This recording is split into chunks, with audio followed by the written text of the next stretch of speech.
네, 우리 지난주 같이 나눴던 말씀은 이스라엘 백성들이 애굽에서 아무리 그들이 압제를 당하고 노역을 할지라도 결국은 하나님의 각본대로 섭리대로 그들은 승리하게 되어 있음을 살펴봤습니다. 자, 오늘 본문 말씀은 이제 하나님의 말씀하셨던 그 때가 되어서 이스라엘 백성들을 구원하시기 위한 하나님이 본격적으로 그 일들을 시작하시는 내용이 기록되어져 있습니다. 모세가 40세에 뭔가 자기 백성들을 돌보겠다라는 생각 가운데 나갔다가 이제 우발적인 살인 사건을 통해서 이제 미디안 광야로 도망을 오게 되죠. 그리고 40년이 지나서 이제 80살이 되었습니다. 어찌 보면 자기 인생을 돌아볼 때 얼마나 초라할까요? 내가 그때 그러지만 않았다면 내가 바로 왕궁에서 편안히 살 수 있었을 건데 라는 생각이 들고, 또 오늘 본문 말씀 보면 이 모세가 뭐 자기 양도 아니고 그냥 이드로의 양이나 쳐야 되는, 어떻게 보면 내 인생 이러고 끝난 것 아닌가?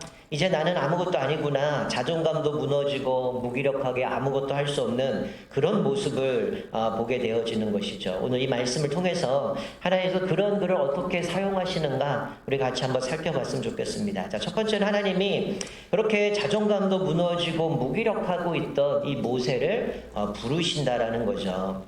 오늘 본문 말씀 보니까 어느 날 하나님의 산 호렙에서 이 이드로의 양을 치고 있습니다. 그런데 희한한 광경을 봅니다.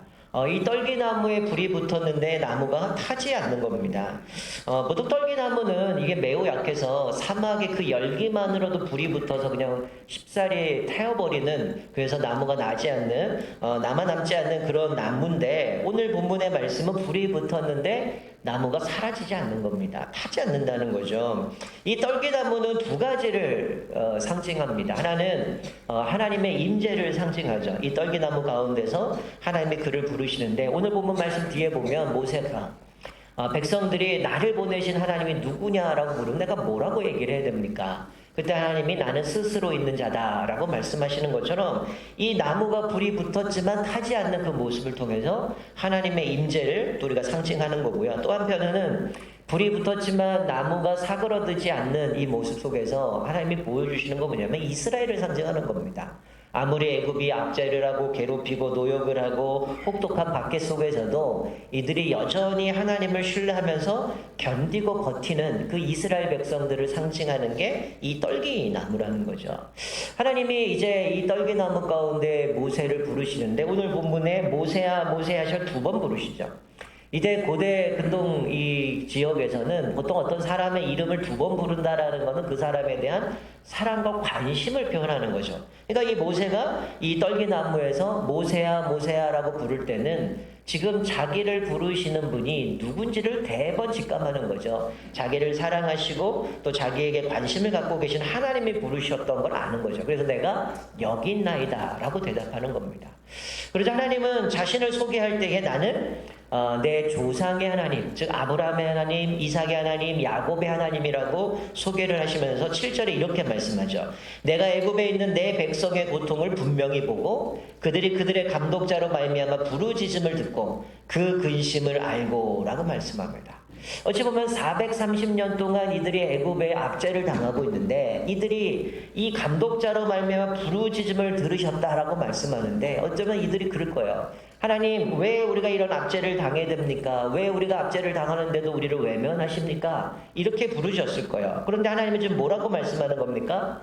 내가 너희들을 외면한 것이 아니라 너희들이 그 고통을 내가 보고 있었고 너희들이 감독자 때문에 힘들어하는 걸 내가 부르짖는 걸 들었고 너희들의 근심을 알고 계셨다라고 말씀하는 거죠. 우리가 지난주에도 말씀드렸던 것처럼 하나님이 이들을 외면한 것이 아니라 때를 기다리셨다는 거죠. 아직은 가나안 땅에 그들의 죄악들이 가득 차지 않았기 때문에 하나님이 그때를 기다리셨는데, 바로 오늘 본문에서는 바로 그때가 됐다는 거야. 그래서 하나님이 이제 이 모세를 부르시면서 이 자존심도 다 상하고 이제는 자존감도 없고 이제는 무기력하게 있었던 그를 부르시면서 하나님께서는 내가 너를 잊은 것이 아니라, 내가 너희 백성들을 잊어버린 것이 아니라 내가 너희들을 보고 듣고 알고 계셨다라고 말씀해 주고 있어요. 그러니까 이 장의 끝부분에도 이 애굽에서 이들이 압제당하는 그 부르짖음을 하나님이 들으셨다라고 얘기하는데, 여기 7절에서는 하나님께서 이제 표현이 바뀝니다. 이 장에서는 이스라엘 자손을 돌보셨다고 얘기하는데, 이 모세를 부르시는 장면에서는 내 백성의 고통을 분명히 보고 듣고 알고 있다라고 말씀해 주고 있는 거죠. 그러니까 하나님은 나는 너희의 조상의 하나님인데 너희들이 가지고 있는 그 모든 고통들 내가 다 보고 듣고 알고 있어. 근데 이제 내가 내려가서 너희들을 건져서 약속의 땅, 젖과 꿀 흐르는 땅, 아름다운 광대한 땅으로 내가 너희들을 데려갈 거야 라고 말씀하시는 거죠.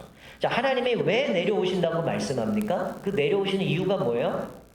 우리가 지난주도 말씀드렸지만 이 창세기 15장에서 아브라함에 약속한 것처럼 내 자손이 이방에서 객이 돼서 그들을 섬길 거고 400년 동안 너희들이 그 자손들을 그들이 괴롭힐 건데 내가 그들을 너희들이 섬기는 그 나라를 징벌할 거다. 그리고 너희들이 맨손으로 나오는 것이 아니라 많은 재물을 가지고 나올 거다라고 말씀하신 것처럼 하나님이 내려오시는 이유는 뭐예요? 바로 그들이 이스라엘 백성들을 괴롭혔던 애굽 사람들을 징벌하기 위해서 오시는 거고, 또 이 징벌을 받았던 이 애굽 사람들에게 압제를 당했던 이스라엘 백성들에게는 이제는 고난과 시련이 아니라 하나님의 구원의 손길을 베풀어 주시는 모습을 보게 되는 겁니다. 사랑하는 성도 여러분, 여러분은 예수를 믿기 시작하면서 그리고 나서 하나님을 인격적으로 여러분은 만나셨습니까? 저는 오늘 이 모세가 하나님을 만나는 사건이 바로 하나님을 인격적으로 만나는 사건이라고 생각이 듭니다. 우리가 예수를 믿지만, 교회는 다니지만 하나님을 인격적으로 만나지 못한 사람과 하나님을 인격적으로 만난 사람은 완전히 확연하게 달라집니다. 저도 모태신앙이죠. 어릴 때부터 어머니 뱃속에서 신앙생활을 했고, 그리고 제가 늘 성경고사나 이런 거 나가면 상도 받고 늘 모범적으로 생활을 했습니다. 근데 저는 인격적으로 주님을 만난 것도 고등학교 1학년 때요. 그것도 일반 교회의 중고등부에서 그냥 고등부에서 오늘부터 기도했으니까 나와라 이게 아니라 그냥 학생들끼리 우리가 주일날 아침에 우리 한 6시, 7시쯤에 같이 모여서 기도하자 이런 모임이 있었어요. 근데 어떻게 하다가 제가 그 초대를 받았는지 모르겠지만 그 기도회를 참석하게 됩니다. 그리고 그 기도에 가서 제가 어디서 통성기도 해본 적도 없고 그냥 교회는 나가긴 했는데 그 기도하다 하나님이 저에게 주신 말씀이 있어요. 제너가 너는 나보다 세상을 더 사랑하는구나 라는 메시지를 주셨어요. 저는 그 이야기를 듣고 엄청난 충격을 받았습니다. 왜냐하면 마치 도둑질하다 걸린 것처럼 그런 마음이 들었어요.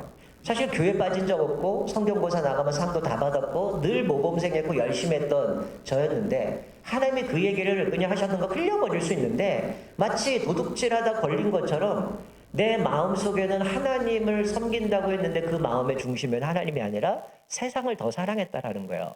그것 때문에 저는 너무나 충격이 돼갖고 그 주일날 하루 종일 울었고요. 제 기억에 누나가 저녁에 너 왜 우냐 그러는데 말을 못 하겠는 거예요. 내가 세상을 더 사랑했기 때문에 하나님이 나한테 그런 얘기를 하셨어. 그래서 이거를 누나한테 얘기를 못 하겠는 거야. 그냥 우니까 누나는 아픈지 알았죠. 그리고 그 다음날 학교 갔는데도 학교 가서 고등학교 1학년 남학생이 하루 종일 우는 겁니다. 친구들이 야 너 어디 아프냐 왜 그러냐. 근데 얘기를 못 하는 거예요. 왜 그랬을까요? 너무 충격이었던 거거든요. 나는 예수 믿고 잘 산다고 생각했는데 내가 세상을 더 사랑했구나. 하나님을 사랑한 것이 아니었구나. 이제 그것이 계기가 돼서 더 하나님을 사랑하게 되고 또 하나님을 알기 시작하고 더 말씀을 묵상하게 되고 하나님 앞에 본격적으로 신앙생활을 하게 되면서 제가 하나님 앞에 또 서원하면서 주님의 길을 걷겠다고 말씀했고 이렇게 흘러왔다라는 거죠. 오늘 보면 말씀 보면 이스라엘 백성들 그리고 모세가 하나님을 알기 전에 하나님을 만나기 전에는 이들이 어떻습니까? 지금 그들의 처해 있는 거는 고통과 절망이었다는 거예요. 근데 주님이 내려오시면 어떻습니까? 고통과 절망이 아니라 소망과 구원으로 바꿔주시는 모습을 보게 돼요. 우리가 예수를 믿지만 하나님을 인격적으로 만나지 않으면 그냥 하나님에 대해서 아는 겁니다. 하나님을 아는 게 아니라 하나님에 대해서 아는 거죠. 하나님의 어떤 분. 근데 그건 나랑 상관없는 거예요. 근데 하나님을 인격적으로 만나니까 진짜 그 하나님이 나의 주인이시고 내 인생을 걸만한 내 모든 것을 그분한테 드릴 수 있는 그런 분으로 고백하게 되어지고 그분이 나와 함께 하시고 나를 붙드신다는 고백 가운데에 우리의 인생은 하나님을 살아갈 수 있다는 거죠. 여러분 우리가 이 말씀을 보면서 하나 더 깨닫는 건 뭡니까? 하나님께서 그들의 고통을 알고 계셨고 보고 계셨고 듣고 계셨고 모든 것을 알고 계셨다고 얘기하는데 예수님은 어떤 분입니까?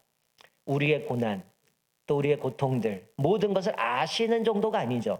예수님은 친히 그 고통 속으로 뛰어드셔서 그것들을 친히 경험하신 분입니다. 우리가 히브리서 말씀에 보면 우리에게 있는 대제사장은 우리의 연약함을 동정하지 못하시리가 아니요 모든 일에 우리와 똑같이 시험을 받은 이로되 죄는 없으시니라. 예수님께서 친히 십자가에서 또 이 땅에 오셔서 하나님의 그 사역들을 감당하면서 사단에게 시험도 받으시고 유혹도 받으시고 고난도 받으시고 이 모든 것을 친히 경험하신 대제사장이라는 거예요. 그렇기 때문에 우리의 연약함을 누구보다 잘 아시기 때문에 우리를 돌보시고 우리에게 은혜를 베풀어 주신다는 거예요. 그래서 히브리서에 말씀하는 것처럼 우리는 긍휼하심을 받고 돕는 은혜를 얻기 위하여 은혜의 보좌 앞에 담대히 나아가라. 확신을 가지고 나아가라고 말씀하는 거죠. 그러니까 우리가 예수를 믿고 내가 하나님의 말씀 앞에서 바르게 살아가기 위해서 부단히 애를 쓸 때 찾아오는 고난이 있고요. 손해가 있고요. 또 여러 가지 아픔이 있어요. 그 모든 것을 아시고 하나님이 우리를 도우시고 우리와 함께 하신다라고 말씀하고 있는 거죠. 자, 첫 번째로 모세를 부르시고 나서 이제는 하나님은 이 모세에게 사명을 주십니다. 자, 9절과 10절 말씀 보면 이렇게 말씀하죠. 이제 가라. 이스라엘 자손의 부르짖음이 내게 달하고 애굽 사람이 그들을 괴롭히는 학대도 내가 보았으니 이제 내가 너를 바로에게 보내어 너에게 내 백성 이스라엘 자손을 애굽에서 인도하여 내게 하리라.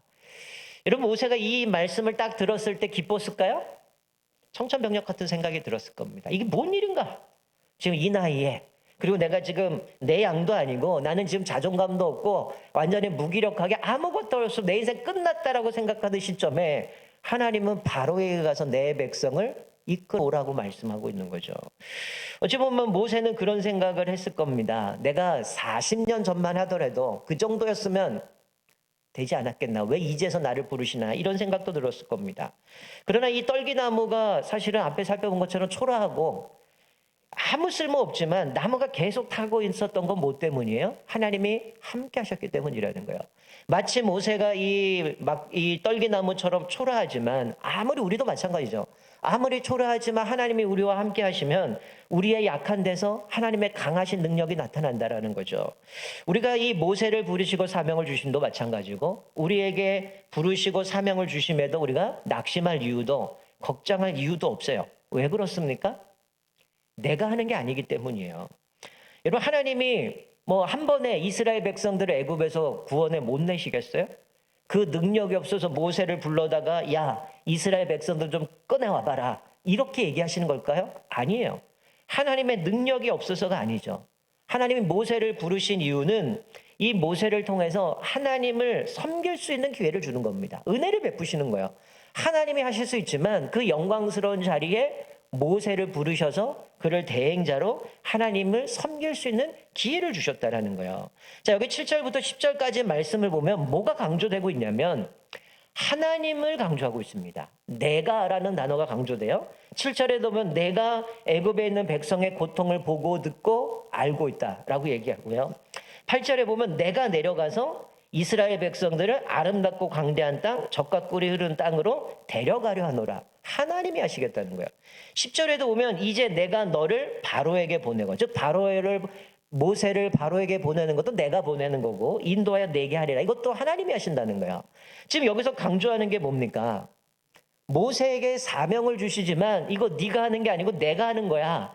내가 너의 모든 고통과 너의 상황들 다 보고 있었고 이제 때가 됐으니까 내가 내려가서 너희들에게 약속한 가나안 땅으로 데려올 거야. 그리고 내가 너를 바로에게 보낼 거고 그리고 네가 그 백성들을 이끌고 나오게 하는 건 다 내가 할 거야 라고 말씀하는 겁니다.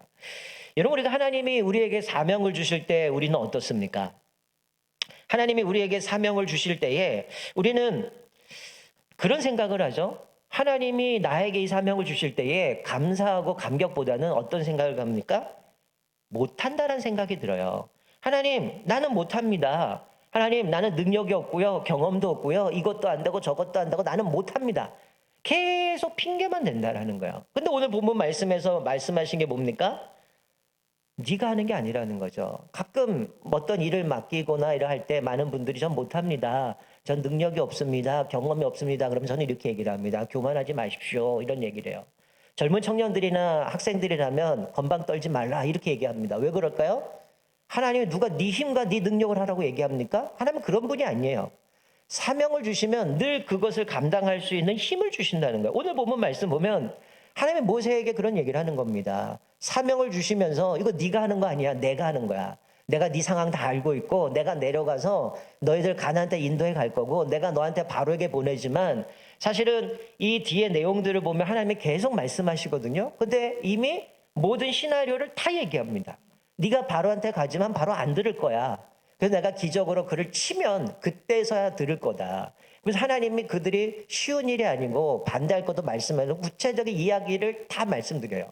그런데 모세에게 말씀하고 있는 건 뭐냐면 너를 보내지만 내가 하나님을 섬길 수 있는 기회를 주는 거고 이거는 내가 하는 거야. 그러니까 하나님이 계획하시고 하나님이 진행하시고 하나님의 섭리대로 이것들을 인도해 가신다라는 거야. 그러니까 우리가 이 일에 어떻게 해야 됩니까? 하나님이 나를 부르시면 하나님이 나에게 이 영광스러운 자리에 불러주시는구나. 내가 순종하면 하나님이 하시는구나. 그러니 나를 부르신 그 기회에 감사하며 나아가는 거죠. 그렇기 때문에 이 사명을 거절하는 것만큼 어리석은 자가 없어요. 그런데 오늘 모세는 어떻습니까?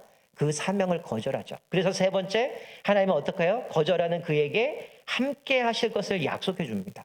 사실 우리가 오늘 12절까지 읽었지만 그 뒤에까지 모세가 5번이나 하나님이 부르신데 거절합니다. 하나님, 내가 누구길래 갑니까? 오늘 본문에 그게 나오잖아요. 하나님, 만약에 사람들이 나를 하나님이 보내셨다고 하는데 그 하나님이 누구라고 얘기하면 내가 뭐라고 얘기됩니까? 근데 그들이 하나님 만나지 않았다고 얘기하면 어떻게 됩니까? 하나님, 나는 말도 못합니다. 계속 핑계를 대고 있는 거예요. 과거에 붙잡혀서 이야기하는 거예요. 나는 과거에 40살 때 한번 해보려고 했는데 안 되더라고요. 하나님, 내가 사람도 죽였고요. 살인자고요. 실패하고 낙인 찍혀갖고 나는 못합니다. 계속 핑계를 대고 있는 거예요. 그러면서 자기는 못한다고 얘기 하나님 뭐라고 말씀합니까? 12절에 내가 반드시 너와 함께 있으리라. 임마누엘의 복을 약속해 주고 있다는 거죠. 하나님이 그를 홀로 내버려 두는 것이 아니라 함께 하시고 그 일을 하나님이 친히 해 가시겠다라고 말씀해 주고 있는 것이죠. 사랑하는 성도 여러분, 우리 안에도 연약함이 있어요. 부족함이 있습니다. 그러나 하나님은 앞에서 말씀드린 것처럼 우리의 예수님이 우리의 연약함을 이미 경험하셨고 담당하셨기 때문에 우리를 위로하실 수 있다는 거죠.